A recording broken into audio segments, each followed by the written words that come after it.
National Weather Service in Wilmington has issued a severe thunderstorm warning for northern Fayette County, Ohio, southeastern Greene County, southern Madison County, until 4 p.m. At 3:22 p.m., a severe thunderstorm was located near Jamestown, moving northeast at 50 miles an hour.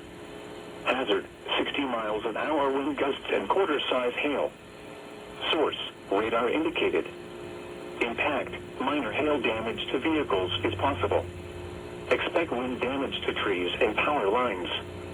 Locations impacted include London, Jamestown, Mount Sterling, Jeffersonville, New Jasper, South Solon, Midway, Bowersville, Milledgeville, Octa, Paintersville, Newport, Chenoweth, Interstate 71 at State Route 38, Rosemore, Middleton Corner, Madison Mills, Gladstone, Madison Lake, and Brookwalter. This includes I-71 in Ohio between mile markers 58 and 87.